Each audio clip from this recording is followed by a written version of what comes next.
Olá, amigos de Carta Capital, sejam bem-vindos a mais um programa Fechamento. O meu nome é Rodrigo Martins, eu sou um dos editores da revista Carta Capital e hoje eu estou na companhia do repórter especial André Barrocal, direto de Brasília. Seja bem-vindo, André. Olá, boa noite, Rodrigo. Boa noite a todos que nos assistem. Também estamos na companhia da repórter Fabíola Mendonça, direto de Recife. Seja bem-vinda, Fabíola. Obrigada, Rodrigo. Boa noite a todos. E hoje temos um convidado especial, o delegado Alexandre Saraiva. Ele que chefiou duas grandes operações na Amazônia, a Andreantos e a Aquanduba, e resultou na maior apreensão de madeira ilegal do país.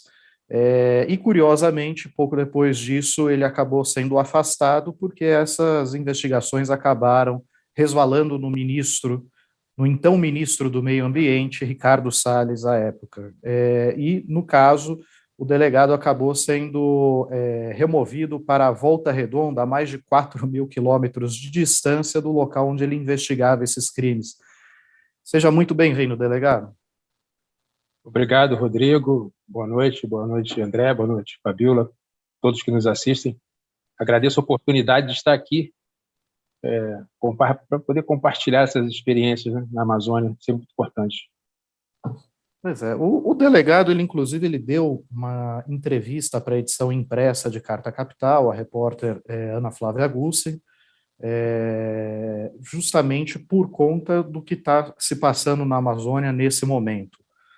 Hoje, infelizmente, tivemos a notícia de que dois suspeitos, Amarildo da Costa Oliveira, conhecido como Pelado, e o seu irmão, conhecido como Dos Santos, né? Eles teriam confessado o assassinato do indigenista Bruno Araújo Pereira e do jornalista britânico Dom Phillips. De acordo com informações preliminares, ainda não confirmadas oficialmente, eles teriam executado ambos a tiros após terem sido flagrados pescando ilegalmente na região do Vale do Javari. E depois esquartejaram o corpo e incineraram para ocultar o cadáver, né? Essa enfim, parece ser o desfecho dessa história, desse desaparecimento aí que se arrasta desde o dia 5 de junho, infelizmente, com essa notícia terrível para todos que os conheciam, mesmo quem não conhecia, mas que, enfim, se solidariza pela situação que eles estão passando e a família deles nesse momento, né? Agora, vamos falar um pouquinho sobre essas duas figuras, né? O Dom Phillips, ele é um jornalista muito experiente, está há 15 anos no Brasil, mas era um colaborador assíduo de publicações como The Guardian, como Financial Times, Washington Post, New York Times, e fazia muitas reportagens sobre a questão ambiental, sobre a situação dos indígenas, e estava na região justamente para investigar as constantes invasões que estavam ocorrendo em territórios indígenas e crimes ambientais na região. Ele pediu auxílio nessa empreitada para o Bruno Araújo Pereira, que era um funcionário, um servidor licenciado da FUNAI. Até 2019, ele ocupava a coordenação geral de índios isolados ou recém-contatados da FUNAI, mas acabou afastado logo após participar também de uma exitosa operação envolvendo Polícia Federal, FUNAI, IBAMA, que resultou, enfim, na destruição de 60 balsas ligadas ao garimpo ilegal na região. Então, punido por cumprir o seu dever, ele achou melhor se afastar da FUNAI e passou a atuar na União dos Povos Indígenas do Vale do Javari, onde ele acreditava ser possível atuar livre das interferências políticas.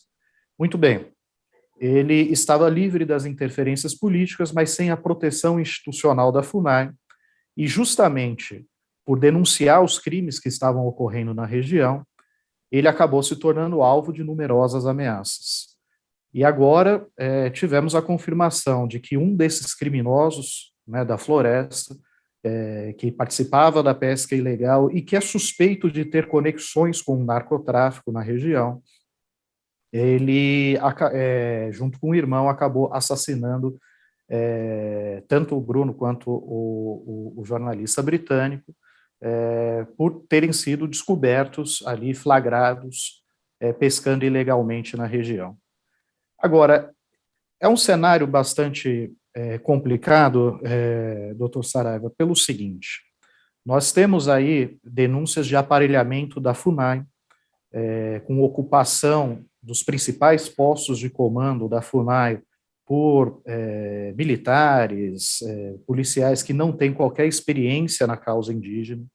Nós temos denúncia do esvaziamento da estrutura de fiscalização do IBAMA e do ICMBio, e também esses constantes casos de pessoas, de servidores, como o senhor e como o Bruno, que acabam sendo afastados do seu trabalho, afastados dos seus cargos, justamente quando lideram exitosas operações de combate ao crime na região.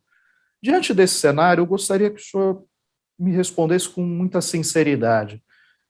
O governo Bolsonaro, nesses casos, ele é omisso, negligente, ou ele é conivente, ele é cúmplice com os crimes que estão ocorrendo na Amazônia? Ele é conivente, porque diversas declarações foram dadas já pelo presidente no sentido de defender a prática do garimpo, que é crime, né?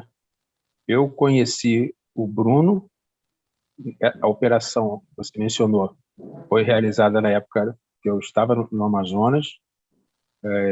Ele foi a pessoa que fez a ligação entre as instituições, o Ministério Público, Polícia, IBAMA, FUNAI. Nós conversamos bastante, eu já o conhecia antes. Também conheci o Dom, porque ele estava escrevendo um livro sobre a Amazônia e me entrevistou por mais de 2 horas, depois conversamos, estava ajudando ele também. Então, isso tudo que aconteceu me deixou no máximo do possível de um ser humano estar indignado. Porque o que mais falta, né? Já aparelharam as instituições, abriram as portas para incentivar o crime, o desmatamento aumentando exponencialmente. E agora os servidores, além de perseguidos, estão sendo mortos. Chega numa hora que você não tem mais como usar meias palavras para definir o que está acontecendo. E o que está acontecendo na Amazônia é uma organização criminosa manda na Amazônia, na maior parte do território amazônico. E as Forças Armadas agarradas a uma doutrina ultrapassada, uma doutrina que está esperando o inimigo externo.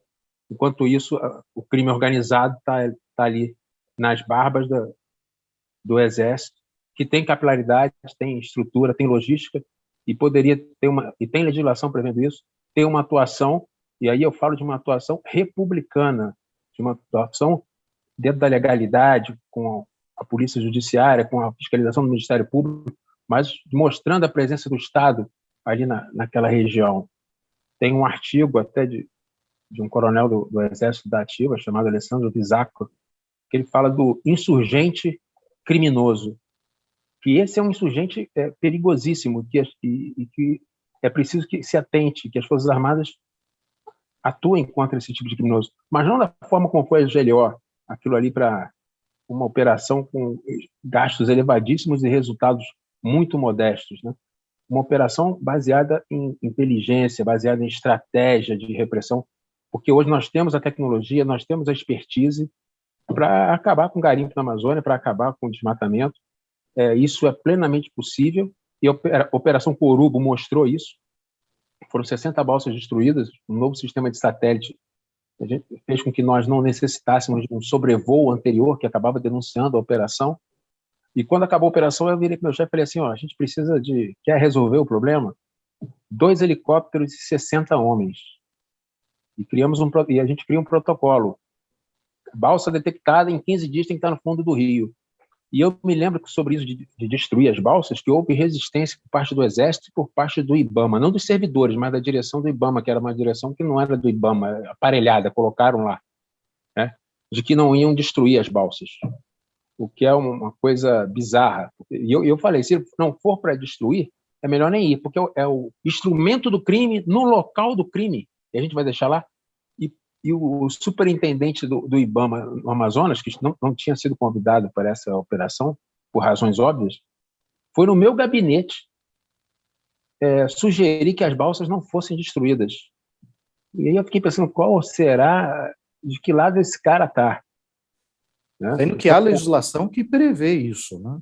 É lógico. A própria Constituição, né? Porque tem a teoria dos poderes implícitos, que vem do Supremo Tribunal Federal já decidiu assim, e é uma doutrina que vem da Suprema Corte Americana, que diz o seguinte: quando a Constituição dá a missão a determinada instituição, ela dá implicitamente os poderes para que essa missão seja cumprida. E o único limite é a dignidade da pessoa humana, óbvio, né? Uma destruição de patrimônio é plenamente permitido. E existe, os estudos que existem sobre como funciona uma organização criminosa, que é o fenômeno da convergência das ações criminosas. Então, se um está na pesca, o outro está na madeira, o outro no tráfico, o outro no garimpo, eles, na mesma região, é inevitável que eles se associem. É uma tendência natural essa associação e até uma confusão entre eles. Então, o sujeito criminoso do garimpo vai para o tráfico, do tráfico vai para a madeira, porque para uma organização criminosa não faz diferença se o dinheiro vem da pesca ilegal ou da cocaína. E nesse ponto, é preciso que a sociedade entenda que não existe essa história de crime menor. Então, a pesca ilegal é um crime gravíssimo, porque desestabiliza o meio ambiente. E essa percepção equivocada da sociedade da existência de crimes menores dá para a organização criminosa uma margem de manobra muito grande. Vou dar um exemplo. Jogo do bicho, que é a contravenção. Qual é a coisa mais aparentemente inocente que o jogo do bicho? E quantas mortes já foram causadas, quanta violência isso já causou. Então, assim, se a lei é boa ou ruim,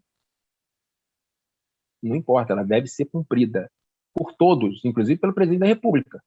Então, não tem essa. O garimpo é proibido, está escrito na Lei 8.176, artigo 2º, e na Lei 9605. Tem até duas leis diferentes prevendo a proibição.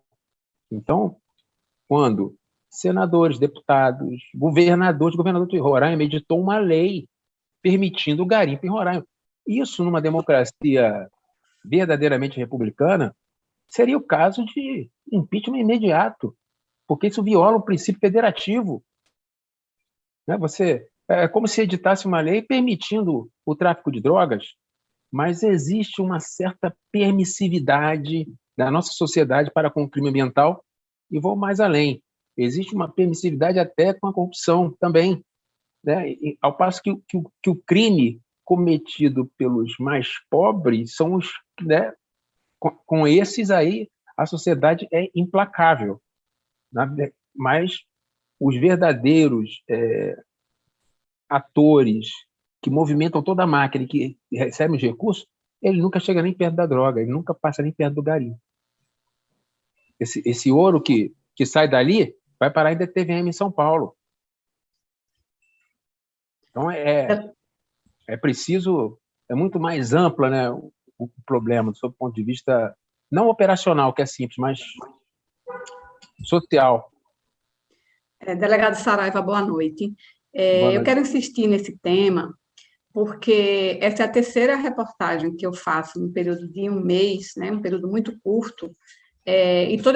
Eu fiz uma matéria sobre lá nos Paracanãs, lá no Pará, fiz sobre os Yanomami e agora do Vale do Javari, e é unânime assim as fontes relatando casos, né, de violência, de crimes, que tem a participação, que tem, não digo a participação diretamente, mas que o Estado, né, fecha os olhos e até estimula, de alguma forma, né, para que esses crimes aconteçam. O senhor passou mais de uma década lá, né, e conhece muito bem. Teria como afirmar quem são esses atores que o senhor cita aí, o envolvimento do Congresso Nacional, porque a gente sabe que tem legislação tramitando no Congresso também para facilitar esse tipo de criminalidade, que de alguma forma também ajuda o crime organizado. Quem são esses atores?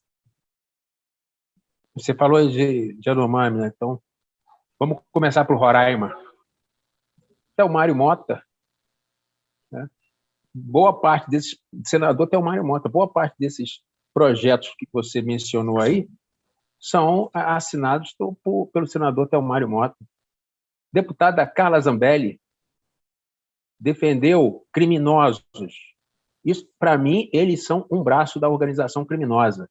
E Zequinha Marinho, Pará, foi com Ricardo Salles lá na Operação Androantes, foi a maior apreensão de madeira da história. A Androantes. A Quanduba foi feita pelo meu colega, delegado Perazzoni, que atacava a parte da exportação, né? Então, Zequinha Marinho, Ricardo Salles e Carla Zambelli foram lá fazer defesa de criminosos. Eles sabiam que aquela madeira era de origem criminosa, sabiam porque tinham recebido os laudos, foram avisados da ilegalidade da madeira. Não só isso, organizaram uma reunião de criminosos para apresentar documentos falsos à polícia. Então, nós temos uma bancada do crime, eu já falei isso. E, assim, eu estou falando que vão me processar. Jorginho Melo, já esquecendo, lá de Santa Catarina, é outro, defendendo os grileiros. Eu tenho uma coleção de ofício de deputados e senadores para os meus chefes nos últimos 3 anos, dizendo que eu estava agindo com abuso de autoridade, quando, na verdade, eu estava apenas fazendo cumprir a lei. É um negócio que você... E digo mais, eu tomei posse na Polícia Federal em 2003. Durante 16 anos, 16, 17 anos, eu nunca recebi uma ligação para fazer ou deixar de fazer qualquer coisa.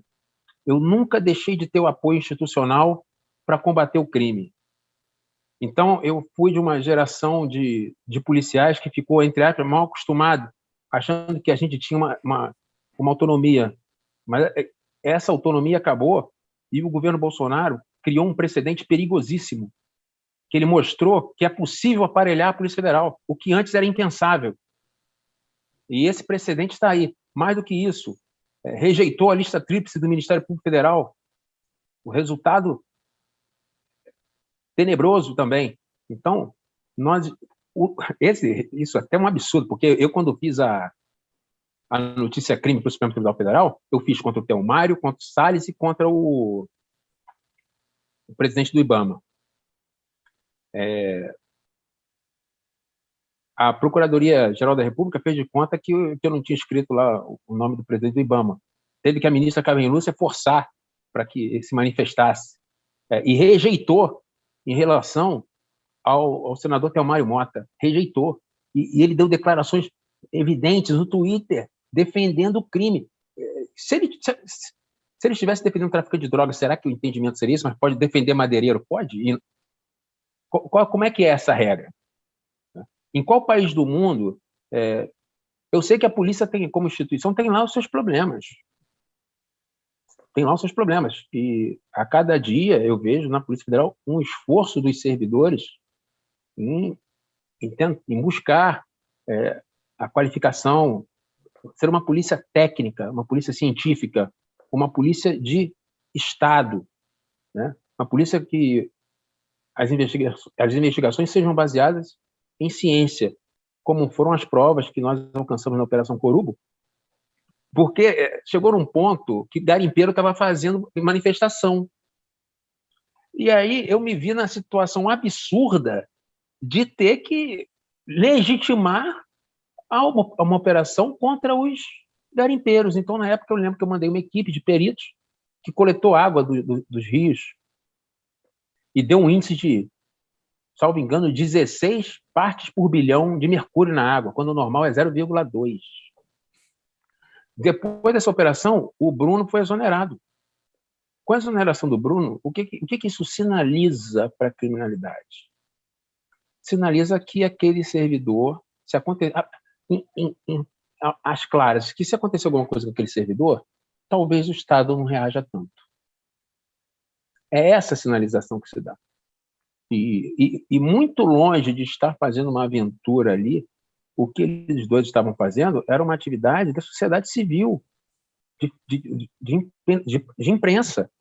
Ele estava ali conduzindo o Dom Phillips para denunciar dentro da lei práticas criminosas. Isso não é aventura. Quando existe um vácuo do Estado, o crime ocupa esse espaço, mas a sociedade civil também tenta se defender do jeito que pode, né? E uma das linhas de defesa da sociedade civil é a imprensa. E era justamente isso que estava acontecendo. Então, quer dizer que são bem-vindos garimpeiros, são bem-vindos madeireiros, mas pessoas que estão buscando o cumprimento da lei e denunciar crime, essas pessoas não são bem-vindas. Que história é essa, né? Delegado, boa noite. Sobre noite. o assassinato do Bruno e do Dom Phillips, nós temos nesse momento 2 suspeitos presos. E antes de lhe perguntar a respeito, eu só queria fazer um reparo às algumas informações dadas pelo meu colega Rodrigo no início do programa. Os irmãos presos, eles não confessaram o assassinato, eles confessaram o envolvimento no crime. O Amarildo, conhecido como Churrasco, disse que ajudou a enterrar e esquartejar os corpos, mas que quem atirou teria sido uma terceira pessoa que não foi nem ele, nem o irmão. Mas, delegado, então, especificamente sobre esse suspeito, sobre esse negócio da pesca ilegal, na sua primeira resposta, o senhor disse que não existe crime menor, e até fez uma comparação da pesca ilegal com o jogo do bicho, especificamente sobre pesca ilegal na Amazônia. Eu queria que o senhor explicasse para quem nos assiste qual é o tamanho desse negócio. Ele movimenta muito dinheiro? Isso daí é exportado, isso é vendido da Amazônia aqui para o Centro-Sul. Quem consome essa pesca ilegal? Quem ganha dinheiro com essa pesca ilegal? São ribeirinhos que moram na beira do Amazonas? Ou nós temos grandes empresários por trás também? O ribeirinho, no máximo, é a mão de obra utilizada.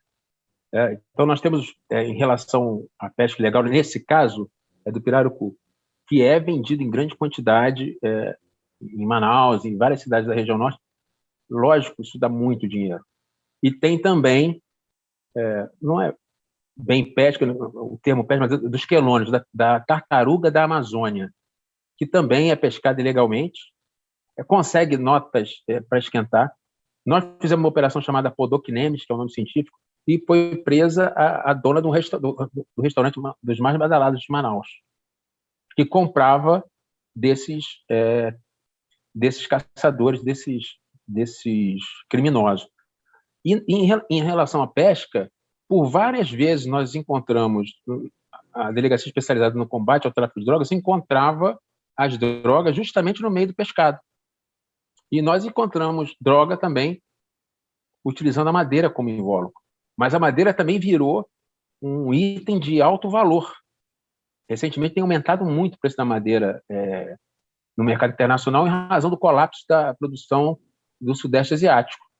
Então, aquela pessoa que está ali na ponta, em geral, é um trabalhador escravizado que precisa ser resgatado. É claro que existem alguns que têm um envolvimento, mas tem muitos que começam a fazer parte da tropa do crime organizado, como é o caso ao que parece, desses que foram presos. Mas o que acontece é que, como toda comunidade, tem aquele sujeito que não é lá grandes coisas, e sim, quando ele tem oportunidade de ir para o crime, vai, e aí o restante da comunidade se torna refém dos criminosos, que eles chegaram e encontraram um integrante da comunidade para auxiliá-los, e aos poucos vai causando uma asfixia nessa sociedade. Muitas pessoas vão embora, outras são assassinadas. As áreas de desmatamento e garimpo, as cidades onde tem desmatamento e garimpo, são os piores IDHs. Eu já fui em Serra Pelada, depois do que acabou. É de uma miséria, mas é uma miséria no sentido de não telhado de palha. Ou seja, não ficou nada na região. Ficou nada. A gente manda essa madeira para a Europa, para ser beneficiada lá, para ser transformada em imóveis lá. Uma árvore que leva de 200 a 1.400 anos para se formar é vendida a preço vil, porque ela é furtada a custo zero. E eu afirmo que 99% da madeira da Amazônia é ilegal, porque ela é retirada de terras da União, custa zero, não pagam pela energia elétrica, trabalho escravo, não tem direito trabalhista algum. Enfim, não tem como alguém, dentro da legalidade, competir em preço com quem produz a madeira ilegalmente. E a Europa, existe uma grande hipocrisia por parte dos países europeus no que diz respeito à proteção da Amazônia, porque o regulamento europeu que trata da importação de madeira, ele é extremamente permissivo, porque a madeira é insumo na economia europeia. E isso eu falei para os embaixadores europeus todos. Teve uma reunião lá em Manaus, quando eu era superintendente, falei isso para eles e perguntei para eles: vocês nunca acharam estranho, não? Vocês estão comprando eucalipto na Europa pelo mesmo preço do que o IP? Eucalipto que leva 5 anos para crescer, o IP leva 500, e vocês estão comprando pelo mesmo preço. Aí botei o site. Né? Então, assim, é muito conveniente esse discurso, mas um discurso desacompanhado de medidas que hoje, uma das mais importantes é descapitalizar a organização criminosa. E uma das formas de fazer isso é proibindo a compra da madeira da Amazônia. A outra, rastreabilidade do ouro. O ouro de Roraima, lá da terra Yanomami, que a Fabíola mencionou, ele é diferente do ouro do Amazonas, quimicamente diferente. Nós temos esse equipamento em Manaus. Na minha gestão lá, nós adquirimos um equipamento alemão chamado S4 Star. Na primeira semana que nós estávamos com que esse equipamento chegou, a Receita Federal nos deu um alerta de que 2 americanos estavam saindo do Brasil com 35 quilos de ouro declarado, e eu saí com ele na bagagem de mão. E tinha uma declaração de imposto de renda de que eles tinham comprado, de que aquele ouro era ouro proveniente de reciclagem de joias. Esse equipamento é formado por uma parte maior, tamanho do forno de micro-ondas, e outro com uma pistola, que lança raio-x e pega de volta a reflexão e vê qual é o elemento químico que está ali, qual proporção. Deu 98% de pureza. Joia tem no máximo 75%. Ou seja, em uma semana a gente aprendeu 35 quilos de ouro. Quanto que isso que não deve já ter saído antes? E quanto ainda não sai? E quanto do crime isso não está financiando? Porque o ouro ali na região, em relação ao tráfico de drogas, ele acaba virando moeda corrente, o ouro de garimpo. Aliás, delegado, antes de fazer a minha pergunta, eu vou pedir para o Cacá exibir aqui um vídeo de uma declaração que o Bolsonaro deu hoje sobre o jornalista britânico Dom Phillips, dizendo que ele, na verdade, ele era muito mal visto na região. Cacá, solta esse trechinho, por favor. Os dois resolveram entrar numa área completamente inóspita, né? Sozinhos, sem segurança, e aconteceu o problema. Esse inglês, ele era mal visto na região, porque ele fazia muita matéria contra garimpeiro, a questão ambiental. Então, aquela região lá, que é uma região bastante isolada, muita gente não gostava dele. Ele tinha que ter mais do que redobrado a atenção para consigo próprio. E resolveu fazer uma excursão. A gente não sabe se quando ele saiu do porto, só 2, alguém viu, ele foi atrás dele. Se foi, lá tem pirata no rio, tem tudo para se imaginar lá. Bom, vimos aí a declaração do excelentíssimo presidente da República. O jornalista britânico que estava lá na Amazônia para denunciar os crimes ambientais, os crimes contra as comunidades indígenas, ele era muito mal visto na região. O presidente dá a entender que ele não deveria estar lá, e como bem disse o delegado Saraiva, quem deveria estar lá, aparentemente, são os garimpeiros, né? Não o jornalista que está lá incomodando os garimpeiros, ora bolas, né? Mas a pergunta que eu ia fazer para o senhor é a seguinte, delegado, quais são as facções criminosas que estão hoje atuando na Amazônia? Eu vi relatos de, por exemplo, a presença de núcleos do PCC dentro de terras indígenas em áreas de garimpo. Há relatos de que o Comando Vermelho também estaria participando de alguns crimes ambientais.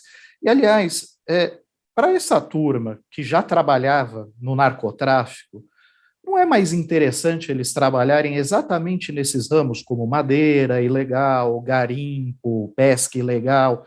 Porque, afinal de contas, é a certeza da impunidade, não? Se você é pego com 100 quilos de cocaína, não tem choro nem vela, você vai para a cadeia. Agora, se você é pego com uma quantidade absurda de madeira, é capaz do ministro do Meio Ambiente ir lá te socorrer, não? Você tem toda a razão, e eu tive a oportunidade de ver um caso concreto dessa migração do tráfico de drogas para madeira. Um sujeito com várias condenações por tráfico de drogas, ele passou a atuar na grilagem de terras e na madeira ilegal. E de 2015 a 2019, ele movimentou 41 mil metros cúbicos de madeira, equivalentes a 18 milhões de reais. E aí, você imagina, a pena para o tráfico de drogas, de 5 a 15. Desmatamento, 6 meses a um ano de detenção, ou seja, vai pagar a cesta básica. Não precisa ser nenhum gênio para ver que a madeira, sob o ponto de vista de custo-benefício, é muito interessante. E mais ainda, ainda tem a grilagem da terra, né? Que é muito rentável, porque eles usam essa terra grilada para dar em garantia a empréstimos rurais que não são pagos. E o pior que pode acontecer é o banco executar uma terra, e ele perdeu uma terra que nunca foi dele. Mais ainda, que eu fiquei sabendo que essas terras griladas são dadas em garantias por grandes devedores da fazenda. Então, o cara grila a terra e vai lá no sul do Brasil, por exemplo, na Justiça Federal, no sul tem vários casos, ele dá aquele título como garantia. Agora, de onde sai esse título? Do órgão estadual ou do órgão federal, que concede, com base na Lei 11.952, o título da terra. E quer resolver o problema do desmatamento? Não precisa de R$1 bilhão, como falava o Ricardo Salles. Qual o estado que mais desmatou? Pará? Faz uma auditoria nos processos administrativos que autorizam o desmatamento. Porque sem o documento de origem florestal, o cara não consegue circular a madeira. E as fraudes, e esse documento de origem florestal é gerado nesse processo administrativo que é feito pelo Estado. Como é que é isso? Imagina uma empresa que venda carros roubados ou furtados. Ela pode vender como sucata ou como peça-bolsa, mas se ela conseguir um esquema no Detran para colar ali um documento, vai ganhar muito mais dinheiro, agrega muito mais valor. Então, nós já flagramos conversas entre criminosos, madeireiros, falando o seguinte: o meu problema não é madeira, madeira eu tenho aqui de graça, o meu problema é DOF, esse documento de origem florestal. Então, faz uma auditoria nesses processos, bota 10 fiscais do IBAMA lá, que o IBAMA é o órgão mais importante para a proteção do meio ambiente no Brasil, que é onde estão os experts, bota mais 5 peritos da Polícia Federal e faz uma auditoria. Eu nunca achei um processo desse sem fraude. Eu já olhei mais de 1.000 pessoalmente, minha equipe deve ter olhado todo mundo junto lá, uns 10 mil. A gente até brincava assim, deve existir, mas assim, nunca apareceu. E são fraudes grotescas. Meu filho de 7 anos, eu acho que se pegar aquilo ali, ele acha fraude. Tá? É um negócio escancarado. De propósito, não é digitalizado. De propósito, não existe acesso público. E a publicidade dos atos do governo, da administração pública, é a regra no nosso país, segundo a Constituição, especialmente quando se trata de meio ambiente. O Brasil assinou o tratado na Rio 92, que no princípio 15, número 15, diz que os processos administrativos e judiciais que digam respeito a causas ambientais devem ser públicos. Isso foi trazido para dentro do ordenamento jurídico, que é lei, mas é ignorada, ou seja, é o público que ninguém consegue achar. Fica escondido lá porque é papel. Os títulos de propriedade dos imóveis no Amazonas estão até hoje no papel. Eu fui lá, eu vi títulos de 1800 escrito à mão, no papel. Isso é coincidência? É claro que é proposital, não se tem interesse em organizar aquilo ali. Mas é plenamente possível sob o ponto de vista tecnológico. Nós temos satélites, nós temos banco de dados, nós temos a tecnologia de blockchain, a gente nem precisa mais de cartório.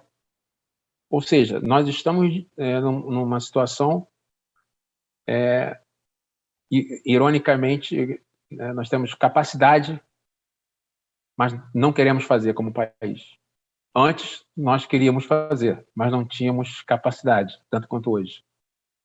Então, essa é a grande... esse, para mim, é o grande azar, a grande desgraça da Amazônia, esse descompasso aí. Mas... Delegado Saraiva, em relação às lideranças indígenas, né, os indigenistas e outras pessoas que trabalham pela causa indígena, como Maxiel, que foi assassinado também em 2019, ele que era muito próximo a Bruno, que desenvolvia um trabalho também de defesa dos povos indígenas, e Bruno já vinha sendo ameaçado há muito tempo, inclusive na véspera do assassinato, ele recebeu ameaça. O Beto Marubo, que também é uma liderança indígena, né, também está sofrendo ameaça. Eu queria lhe ouvir em relação a uma rede, né, que tem essas pessoas como marcadas para morrer. Se tem associação, qual é a associação, o senhor com a experiência lá, desse tempo todo que trabalhou, qual é a associação que tem em todos esses crimes?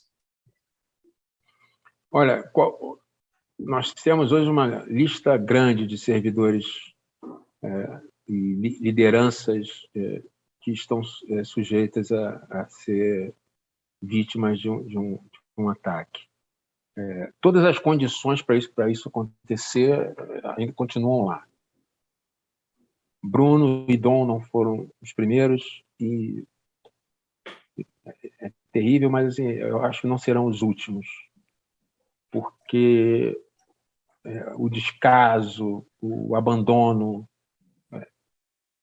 para sair um pouco da FUNAI e CMBio, eu sei de várias unidades de conservação, lá em Tapauá, por exemplo, no Amazonas, lá no Grupi, no Maranhão, 1 ou 2 servidores para milhões de hectares. E eles fazem o trabalho deles. Na ilha de Maracá, em Roraima, na entrada da terra Yanomami, ali no Arariquara. Então, e os indígenas, eles incomodam esses criminosos, incomodam. E eu, logo que cheguei em Roraima, eu pude perceber a importância dos indígenas para a proteção da Amazônia. Quando vieram falar comigo assim, os Waimiri e a Troari, eles fecham a estrada a 174 durante a noite, isso é um absurdo, eles passam uma corrente. Aí eu fui lá ver. Né? Cheguei lá, eles realmente fechavam, mas não cobravam pedágio. Era mais uma medida de proteção do que uma afronta ao Estado.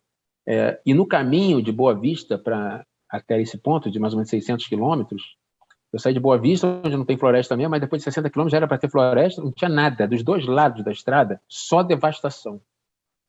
Sabe quando que eu fui ver a floresta de novo? Exatamente na linha demarcatória da reserva indígena Waimiri Aturari. Então eu já cheguei lá simpatizando com eles. Entendeu? E no Maranhão, o que sobrou de floresta amazônica está em terra indígena na unidade de conservação. Então, assim, a Amazônia precisa dos indígenas e os indígenas precisam da Amazônia. Então é preciso que essas lideranças sejam fortalecidas, porque são elas que fazem a interlocução, a conexão entre as culturas, o que não é uma coisa simples de ser feita, de ser entendida, compreendida, e não é uma coisa que se aprende. São pessoas que levaram muito tempo nessa convivência, né? Uma pessoa como o Bruno, o que ele sabia, as conexões, os contatos que ele tinha, isso se perdeu. Isso não é facilmente substituível. Delegado, o senhor descreveu já durante a entrevista um grande mercado criminoso na Amazônia que mistura ora pesca ilegal, ora garimpo, ora contrabando de madeira. Nós temos lá na Amazônia um QG do Exército, o Comando Militar da Amazônia. Aliás, esse comando, 2 dias depois do desaparecimento do Bruno e do Dom, divulgou um comunicado para dizer que estava pronto a agir, mas precisava de ordens de cima para tomar alguma providência. A minha pergunta para o senhor é: o Exército Brasileiro, de alguma forma, também é cúmplice desse grande mercado criminoso na Amazônia? Claro que não cabe ao Exército trabalhar como polícia, mas o Exército tem inteligência. E perguntaria mais: existem militares envolvidos nesse mercado criminoso na Amazônia? Olha, eu não usaria a palavra cúmplice. Eu não poderia afirmar isso, mas eu acho que o Exército precisa rever a forma de atuação na Amazônia. E vou mais além. Eu acho que tem gente demais no Sudeste e gente de menos na Amazônia. E tem uma lei, sim, prevendo que o Exército tem poder de polícia. É a Lei Complementar 96, no artigo 16A. Então, assim, poder de polícia eles têm. Agora, isso aí de demorar a atuar, eu já passei muita raiva com isso, porque a linha de comando é muito longa e demora demais. Então, assim, às vezes, quando chega, obrigado, não precisa mais, já resolvi. Né? E quem tem estrutura para isso é o Exército. E eu passei uma situação com o Exército que foi, assim, para mim, a decepção máxima. Foi quando, na Operação Androantos, eles estavam conosco, as Forças Armadas, o Ministério da Defesa, enquanto estava as apreensões acontecendo, publicou no site do Ministério da Defesa, e chegaram até a tirar a Polícia Federal da apreensão, botaram como apreensão fosse deles. Depois que eu não sei o que aconteceu, mas parece que houve alguma movimentação política e o Exército quis sair fora. Eu falei, não, vocês têm que ficar, porque o combinado era vocês tirarem a madeira de lá, o produto do crime não ficar criminoso. Mas deu tanta apurrinhação, e aí teve uma reunião no Comando Militar da Amazônia, e por videoconferência com o Comando Militar do Norte, e um general falou assim, não, porque nós fizemos os cálculos aqui, e para tirar aquela madeira de lá, os 226 mil metros cúbicos de madeira, que realmente é muita madeira, vai custar 20 milhões de reais e vamos levar 10 anos. Eu não aguentei, né? Falei, ó, os senhores me desculpem, mas não é possível que aqueles criminosos semi-analfabetos façam isso em 2 meses e o Exército leve 10 anos. Isso, para mim, não faz o menor sentido. E aí eu saí dali pensando, já era, né? E houve até uma tentativa deles de saírem por conta própria, e o delegado que já estava responsável pelo inquérito mandou um ofício dizendo que se eles saíssem seriam responsabilizados por prevaricação, e isso aí deu um quiprocó danado, vieram para cima de mim e falaram, amigo, eles estavam lá na hora da apreensão, agora vão embora? Não. Você tem a opção até de escolher se você entra ou não, mas depois que você entrou, você não pode. Aí você está sobre as regras do Código de Processo Penal, você não pode escolher mais o que você vai fazer, suas ações são vinculadas. Mas deu um desgaste imenso. Depois o Salles foi lá, e aí eu entendi, né? Por que o Exército estava saindo? De repente mudou tanto de ideia. Então, eu acho que tanto as Forças Armadas como a Polícia, elas são instituições do Estado. E a depender do tipo de comandante, elas vão marchar para um lado ou para o outro. Isso vale para qualquer instituição. Olha o que aconteceu com a FUNAI. O presidente da FUNAI outro dia estava defendendo o garimpeiro. O cara disse que garimpeiro é vítima. E para o meu constrangimento, é um delegado federal que ocupa esse cargo na FUNAI. Ou seja, colocar alguém ali que nitidamente não gosta de indígenas, gosta de garimpeiro. Mas isso não chega a surpreender, né? Nós já tivemos um ministro do Meio Ambiente que não gosta de árvore. Agora, para encerrar, doutor Saraiva, eu queria fazer uma reflexão com o senhor. Que eu tenho a impressão de que a polícia já identificou quem são os executores do crime contra o Bruno e o Dom Phillips, né? E possivelmente eles serão processados, condenados e por aí vai. Mas, pessoalmente, eu ainda sinto uma sensação de injustiça muito grande nesse episódio, justamente porque as autoridades que deveriam impedir que isso ocorresse na Amazônia, elas vão seguir impunes. Esse talvez seja o maior sentimento de injustiça em todo esse caso. Aliás, o Bolsonaro, semana passada, disse que também ele estava indignado. Só que ele não estava indignado com o desaparecimento do Dom ou do Bruno, ele estava indignado com a cassação do deputado que espalhava fake news, porque ele acha que todo mundo tem o direito de espalhar fake news, possivelmente. Mas a minha indignação é nesse sentido. Parece que a gente vai pegar os executores do crime, que merecem, obviamente, ser condenados, né, pelo crime bárbaro que cometeram, mas que os responsáveis por deixar a Amazônia do jeito que está vão seguir impunes. O senhor tem essa mesma percepção? Tenho essa mesma percepção e por isso a minha revolta, e por isso eu dei nome aos bois, e aí estou sujeito a alguns processos, mas assim, acho importante que chegou num limite em que nós, como sociedade, assim como lutamos pelas diretas, lutamos contra a ditadura e conseguimos a democracia, houve outros momentos, e vencemos a hiperinflação. Então, assim, a sociedade brasileira, quando se mobiliza, ela tem capacidade de vencer grandes desafios. E eu acho que cada geração deixa o seu legado para a próxima. E o legado dessa geração deve ser a preservação da Amazônia. E nós estamos fracassando terrivelmente nessa missão. Nós vamos entregar para as gerações futuras uma conta alta para ser paga em termos de meio ambiente, porque isso tem reflexos na economia, isso tem reflexos na qualidade de vida, enfim. O meio ambiente é muito mais complexo do que essas pessoas que estão aí no poder hoje, que são contra a ciência, podem imaginar. Mas a democracia tem dessas coisas, tentativa e erro, né? E nós somos uma democracia ainda jovem, e eu acho que eu fiz um curso uma vez em que um professor falava que só a dor traz compreensão. Eu não acho que só a dor, não, mas ela traz. Então, que pelo menos a nossa sociedade tenha aprendido com o que tem acontecido aí nos últimos anos. Tá certo. Doutor Saraiva, eu agradeço muito, não só pela sua participação no programa, mas por todo o trabalho que o senhor desenvolveu no combate a esses criminosos na Amazônia e pela coragem de vir aqui e dar nome aos bois, que eu acho que isso foi fundamental. Muito obrigado mesmo. Eu que agradeço, e hoje vocês da imprensa são a última linha de defesa da nossa sociedade. Muito obrigado pelo trabalho de vocês também. Até mais, doutor. Até mais. Bom, vamos dar seguimento aqui no nosso programa. Precisamos tratar aqui de alguns outros assuntos da semana,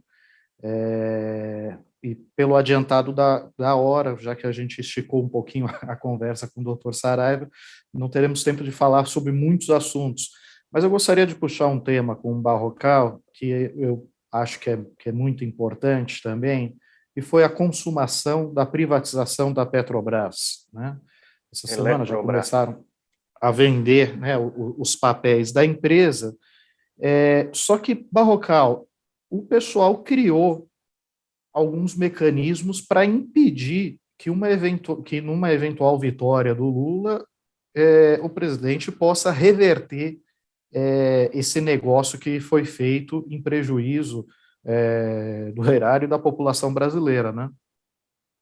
Verdade, Rodrigo. Consumou-se a privatização da Eletrobras. Eletrobras. A maior... É a segunda vez que eu cometo o mesmo deslize. A Eletrobras, que é a maior companhia de energia da América Latina. Essa consumação se deu na terça-feira, ontem, durante um evento na Bolsa de Valores de São Paulo, ao qual compareceram Jair Bolsonaro, o ministro da Economia Paulo Guedes. A empresa, a Eletrobras, lançou ações novas no mercado, o governo não poderia comprá-las e, com isso, essa fatia que o governo tinha na Eletrobras caiu para menos da metade. É isso que se chama de capitalização. E a privatização vai se completar, existe ainda uma segunda etapa, quando até o final desse ano, a nova Eletrobras, a Eletrobras privatizada, assinar contratos com o próprio governo para explorar por 30 anos 22 usinas hidrelétricas. Será efetivamente a partir desses novos contratos que provavelmente a população sentirá no bolso o peso dessa privatização. No bolso significa pagar tarifas mais caras. No governo Michel Temer, quando se começou o estudo sobre a privatização da Eletrobras, a Agência Nacional de Energia Elétrica estimava um aumento das tarifas de 16%. A ANEEL, no governo Bolsonaro, resolveu ficar quieta. Não revelou nenhum grande estudo sobre impacto tarifário decorrente da privatização. Mas é por conta do aumento das tarifas e a consequência disso na inflação que economistas da pré-campanha de Lula estudam formas de reverter a privatização. Uma possibilidade, isso eu ouvi de um desses economistas da pré-campanha de Lula, seria a Petrobras, o BNDES e a Caixa Econômica Federal comprarem ações da Eletrobras. E por que essas três estatais? Por que não o próprio Tesouro Nacional? Justamente por causa de uma das regras anti-Lula boladas pelo governo Bolsonaro na preparação da privatização da Eletrobras. O governo obrigou a empresa a alterar os seus estatutos para definir ali que, em caso de reestatização, será cobrado do governo um preço de 100% a 200% acima do que foi pago nos últimos dias por quem adquiriu essas novas ações da Eletrobras. Imagina, se o Tesouro Nacional tivesse que pagar uma bolada, haveria um constrangimento político, daí a possibilidade de uso de três estatais que não teriam esses mesmos constrangimentos políticos. Outra regra anti-Lula, a lei da privatização, diz que nenhum acionista da empresa pode ter mais de 10% dos votos da Eletrobras. Mesmo que esse acionista tenha acima de 10% da companhia. É o caso do governo federal agora, pós-capitalização. O governo vai ter algo aí entre 35% e 40% da empresa, mas isso não importa. Vai poder ter, no máximo, 10% dos votos. Faço uma comparação aqui. 35% é o que o governo tem da Petrobras, mas lá na Petrobras o governo consegue mandar porque não existe nenhuma lei desse tipo que diz, não importa, no caso da Eletrobras, quantas ações um sócio da empresa tenha, no máximo ele vai ter 10% dos votos. Então esse é um resumo breve aí da minha matéria, Rodrigo, a respeito da Eletrobras. É um assunto interessante também, que acabou ofuscado durante a semana, exatamente em razão aí desse caso amazônico, mas eu convido as pessoas que leiam a reportagem de Carta Capital sobre a privatização da Eletrobras. Sim, sim. E ouçam o Barrocal, é Eletrobras e não Petrobras. Eu acho que eu estou com algum tipo de estafa mental e não, toda vez que eu vou falar da empresa de energia, eu me refiro à petroleira.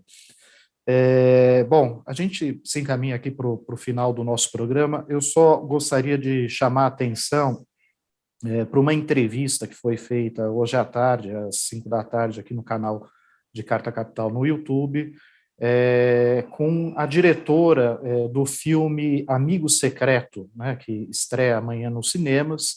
É um documentário focado no vazamento, né, daquelas conversas entre o juiz Sérgio Moro e os procuradores da Operação Lava Jato, no escândalo que ficou conhecido como Vaza Jato, né?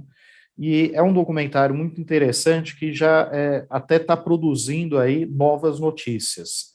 Por exemplo, um dos entrevistados desse documentário é o Alexandrino Alencar, que é um dos executivos da Odebrecht, que relata para o documentário ter sido pressionado ativamente pelos procuradores da Lava Jato para delatar Lula de qualquer forma, né? Então, isso só reforça a atuação parcial, política, que houve em todo esse processo contra o ex-presidente Lula, e esse é um documentário que fica aí como mais um documento histórico desse tenebroso período em que, sob o pretexto de combater a corrupção, juiz e procuradores se corromperam né, e tocaram um processo judicial absolutamente enviesado para interferir nas eleições, para interferir na política do Brasil, e que resultou, inclusive, na eleição do Bolsonaro.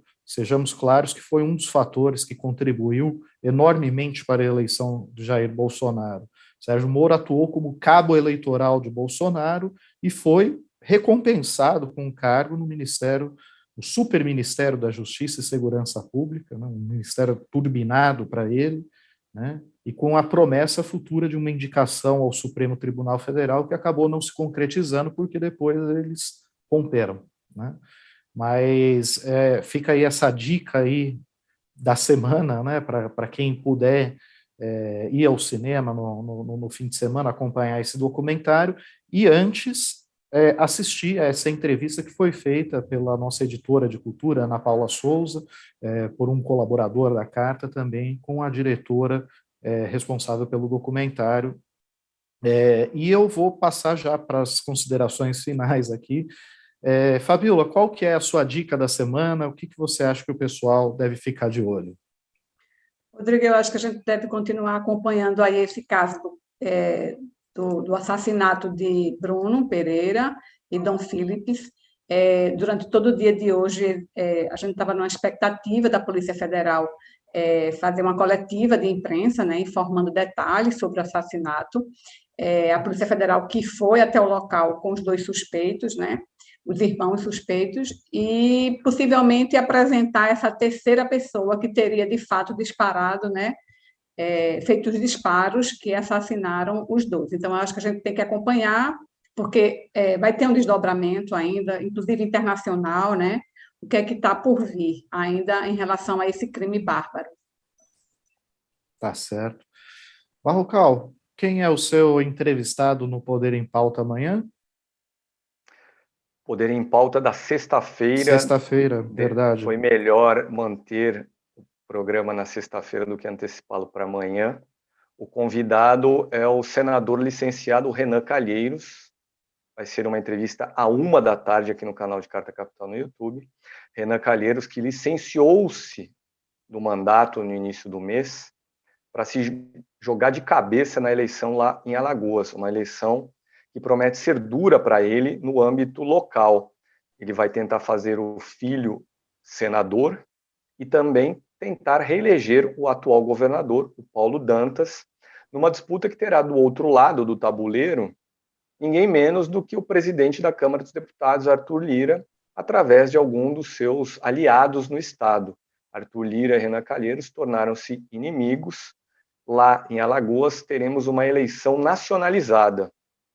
De um lado, Arthur Lira e Jair Bolsonaro, do outro, Renan Calheiros e o ex-presidente Lula. Lula que estará em Alagoas na própria sexta-feira, no fim da tarde, para atos, então, com Renan Calheiros, com Renan Filho também.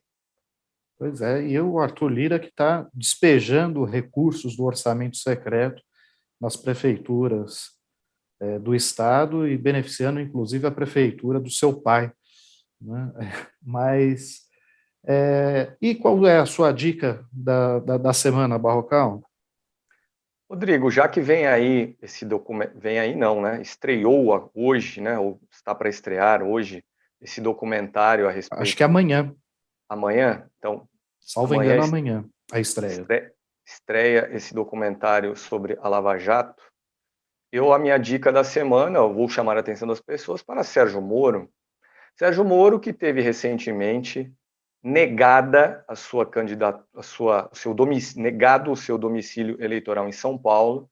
O Tribunal Regional Eleitoral entendeu que Moro não tem domicílio em São Paulo. Moro apresentaram o endereço de um hotel como prova de residência em São Paulo, não era prova de nada. E agora Moro vai disputar o quê? Ele, essa semana, deu uma entrevista para dizer que os planos dele estão no Paraná.